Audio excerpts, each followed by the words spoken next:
मुझे समझ में नहीं आ रही है लोग कितने खराब हैं। मतलब मेरी प्रोफाइल से पिक्चर्स निकाल निकाल कर सोशल मीडिया पे लगा रहे हैं। मैंने कभी नहीं सोचा था कि मेरे साथ ये सब कुछ होगा। ऐसा क्यों सोच रही हो? तुम्हारी वजह से पुलिस ने इतना बड़ा क्रिमिनल गैंग पकड़ा है। तुम्हें तो खुद पर फख्र होना चाहिए। और वो जो दुनिया भर की कॉल्स अम्मा पापा को आ रही हैं, उनका क्या? कुछ टाइम रुक जाओ, ये सब लोग सब कुछ भूल जाएंगे। और अगर ना भूले तो? मुझे अगर अम्मा पापा का ख्याल ना होता ना, तो मैंने इन सबको ना 100 किस्म की बातें सुनानी थी। जो आदमी लड़कियों को अगवा करे उनके बारे में तो कोई बात नहीं करता, और जो अगवा हो जाएं उनके किरदार पर 100 किस्म की बातें बनाई जाती हैं, जैसे मैं घर से भाग गई हूँ। मुझे तो अपने ससुराल वालों की टेंशन हो रही है। वासे का मूड बहुत ज्यादा ऑफ था और मैंने पहली बार उन्हें इतने गुस्से में देखा है। अच्छा, वो क्या कह रहे थे? ये कह रहे थे कि मम्मी बहुत गुस्सा हो रही थी और कह रही थी इतना कुछ हो गया और कुछ बताया ही नहीं। और उन्हें तुम्हारा और अकरम का रिलेशन का सुनकर भी बहुत गुस्सा आया था। बहुत शोर कर रही थी और कह रही थी कि मेरे जीते जी ऐसा हो ही नहीं सकता। ओह गॉड, ये इतना टिपिकल क्यों है यार? पता नहीं अब वो मेरे साथ कितना बुरा सलूक करेंगी। I am so sorry Alia, मेरी वजह से तुम्हें इतना कुछ सहना पड़ रहा है। अब तुम्हें अंदाजा हुआ मैं इस रिश्ते से क्यों मना करती थी। एक रिश्ते की बदमज़गी दूसरे रिश्ते को भी मुतासिर करती है, और जहाँ नौशीन आंटी जैसी सास हो वहाँ तो बदमज़गी ही होती है। पर आलिया, मैंने ये सब कुछ जानबूझकर नहीं किया। अगर एक ब्रेकअप के बाद फिर से रिश्ता जुड़ जाए, इसका क्या मतलब है? इसका मतलब तो यही हुआ ना कि हम दोनों एक दूसरे की किस्मत में लिखे हुए हैं। मैं तो कहती हूँ नौशीन आंटी को ना अब ये बात समझनी चाहिए। पता नहीं वो क्यों नहीं समझना चाह रही है। कंट्रोल, वो सब पे सिर्फ अपना कंट्रोल चाहते हैं। सास भी उनसे पूछ कर लो, हर काम उनकी इजाजत से करो। I am telling you, she is such a narcissist woman. क्या करें? ऐसे लोगों को ना सिर्फ इलाज की जरूरत होती है। यहाँ तो हर दूसरे शख्स को इलाज की जरूरत है। चलो आओ, अम्मा और बाबा खाने पर वेट कर रहे हैं।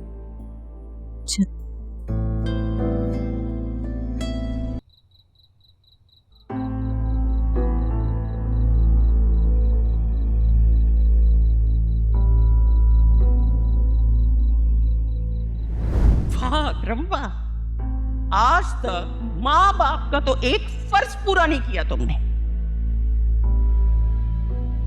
और उस कल की लड़की के लिए जान निछावर करने वहां तक चले गए तुम, जहां सुल्तान ने उसके साथ पता नहीं क्या क्या किया होगा।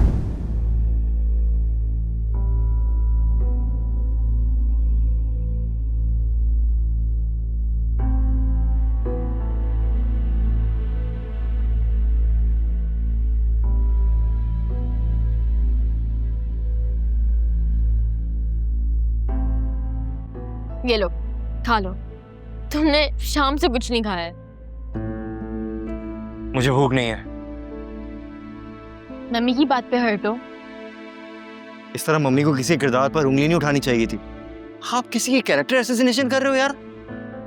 अब मम्मी को तुम्हारी शादी की भी फिक्र पड़ जाएगी जैसे मेरी शादी की पड़ी हुई है।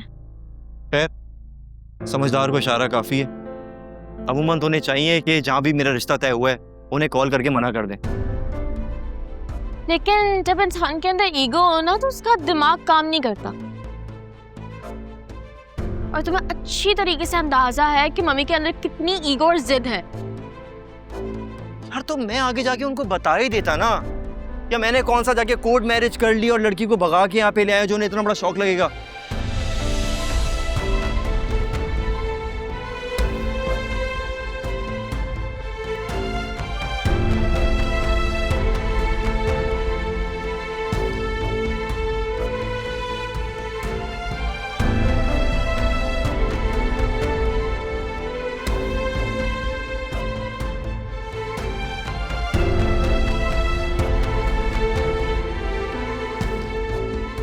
ज़ारा, तुम मुझसे कुछ छुपा रही हो ना?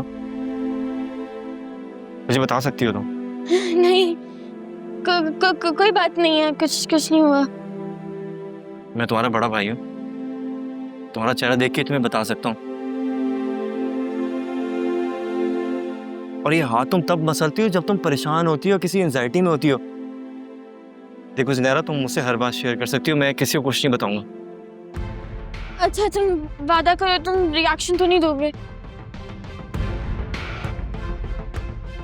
नहीं करूंगा, तुम मुझे बताओ तो सही। मैंने उमैर से निकाह कर लिया। What? Are you out of your mind, Zunaira? तुम क्या पागल हो गई हो? तुम्हें अंदाजा भी तुमने क्या किया है? तुमने कहा था तुम रिएक्ट नहीं करोगे। ज़ुनैरा, तुम क्या पागल हो गई हो यार? मम्मी और भाई कभी एक्सेप्ट नहीं करेंगे इस रिश्ते को, बहुत नाराज होंगे कि तुमने क्या कर दिया। तो मैं क्या करती? मम्मी की बात मान लेती और तो चांद से शादी कर लेती। मैं नहीं करनी मुझे उससे शादी, मैं उमैर से प्यार करती, मुझे उससे शादी करनी है। मेरी बात लिख के रख लो, मम्मी अब तुम्हें इस घर में सुकून से नहीं बैठने देंगी। तो मुझे कौन सा इस घर में बैठना है? उमैर मेरा वीजा लगवा देगा और कुछ ही अरसे में मैं यहाँ से चली जाऊंगी। वाह, क्या प्लानिंग है? मैंने सिर्फ निकाह किया है, कोई गलत काम नहीं किया मैंने। ज़ुनैरा, सही काम अगर गलत तरीके से भी किया जाए ना, वो काम गलत होता है, ये बात मेरी याद रखना। And I am really sorry, इस मामले में मम्मी बिल्कुल ठीक थी, मैं उन्हीं का फेवर लूंगा। वो लड़का इस रिश्ते के लायक ही नहीं था। अब कुछ नहीं हो सकता, अब मैंने निकाह कर लिया और सबको एक्सेप्ट करना पड़ेगा। मेरी बात सुन, मेरी बात याद रखना, मम्मी कभी इस रिश्ते को एक्सेप्ट नहीं करेंगी। मैं भी उन्हीं की ही बेटी, अपनी बात मनवा के ही छोड़ूंगी।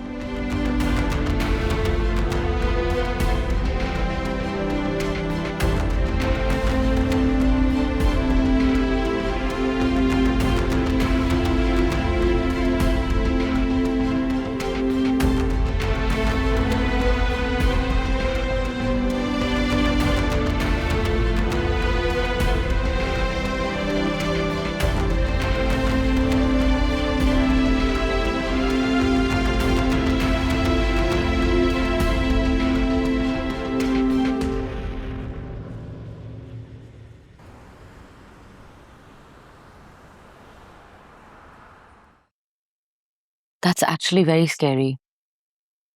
फिजा बहुत ब्रेव है, उसकी जगह मैं होती तो शायद मुझे तो हार्ट फेल ही हो जाता। तुम सही कह रही हो, अगर मैं भी उस जगह होती तो ऑन स्पॉट मुझे तो कुछ हो जाता। लेकिन इस सिचुएशन में ना एक बात तो माननी पड़ेगी। क्या? ये कि तुम्हारे कोलीग हैं बहुत अच्छे।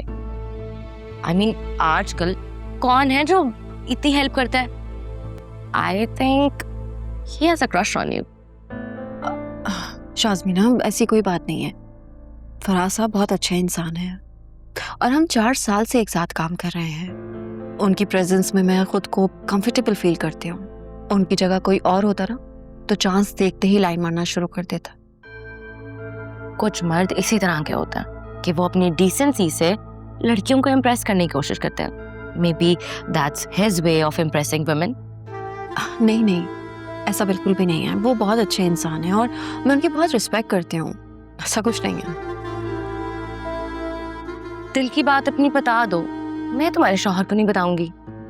शाज़मीना, जब ऐसी कोई बात है ही नहीं तो मैं तुम्हें क्या बताऊं? ठीक है, तुम बताना नहीं चाह रही हो तो अलग बात है, वरना मुझे तो कुछ और ही लगता है। मुझे एक बात बताओ आलिया, तुमने वासे को बता दिया? क्या? रिपोर्ट्स के बारे में। पहले अंकल की डेथ और उसके बाद फिजा की किडनैपिंग, मुझे मौका ही नहीं मिला बताने का। मौका नहीं मिला या तुम डर रही हो?